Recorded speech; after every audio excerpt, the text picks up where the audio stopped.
It is finished. Find out what Jesus meant in this episode of 5 Minutes Closer. I'm Vaughn Weatherford, and this is 5 Minutes Closer. For the next 5 minutes, let's explore some biblical truths and apply them to your life. No podcast, including this one, can transform your life or give you what you really need. Only Jesus can do that. You can find out why in what I've called the first five episodes of 5 Minutes Closer.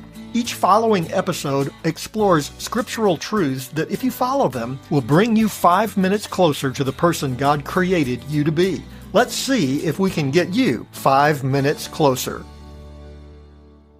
Participants in a race have a simple goal: get to the finish line. That's the point. It's nice to get there first. Every runner wants to win. However, finishing the race is an accomplishment. Watch the finish line of a marathon. The winner will be really excited, but the guy coming in 435th will also typically be really excited, maybe even more so. Hey, I finished the marathon. I can tell my friends. I can wear the t-shirt. Finishing is an accomplishment, but nowhere is finishing more profound than in John chapter 19, verse 30. To understand why, consider what Jesus said as it's recorded in John chapter 19, verse 30. When Jesus had received the sour wine, he said, "It is finished." And he bowed his head and gave up his spirit. Jesus endured betrayal by a disciple, an illegal trial before religious and secular authorities, an unjust sentence, a painful walk to his execution through a jeering crowd, and the agony of the crucifixion.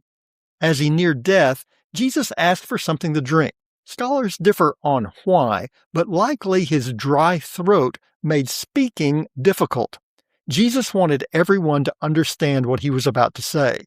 His words were direct, simple, and profound. It is finished.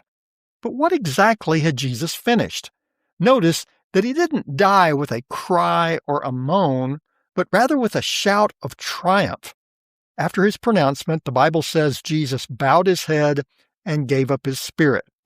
John makes clear in his gospel that the soldiers didn't take Jesus' life. He gave it voluntarily, on his own terms. Jesus quotes Psalm 31:5, "Into your hands I commit my spirit." John echoes Isaiah 53, verse 12, which describes the suffering servant, his soul handed over in death. The cross wasn't an accident. It was God's plan, the only way we could know his grace and forgiveness. Jesus' work was done. It is finished. Prophecies fulfilled. Ministries completed. His Father's will accomplished. The debt paid. Jesus left nothing undone. The cross paid it all. I used to work in a college group in Fort Worth, Texas. After church every Sunday night, the group went out to eat. Restaurants never wanted to give us separate checks. I can't imagine why. The waitstaff didn't want to write up 15 different checks. So everyone's meal was all put on one check. Since I was the leader, it was always my job to figure out who owed what. Every week the same thing happened. Everybody paid, but the total of what everybody paid never matched the total that was on the check. Once I figured it out, everybody had already left, and I got stuck with paying the rest. Some weeks I had to really scramble to have enough cash. Years later, I finally figured out what was going on when I saw some very small print at the bottom of a menu: 15% gratuity added to parties of more than 10. After figuring out what a gratuity was, I realized why I always got stuck with the extra, and why the waitstaff didn't want to write separate checks. They wanted to get their tip. It was built right into the check. That wouldn't have been so bad, except that we always left a tip on the table. The service was reasonable, but a 30% tip was a little excessive. I paid it anyway, mostly because they weren't letting me out of the restaurant without settling up. Someone always has to pay the bill before you get to leave the restaurant. When Jesus went to the cross, we owed more than we could ever pay. No matter how we try to pool our resources, we always come up short. Then Jesus paid our debt in full. We no longer carry the weight of our sin because He carried the cross.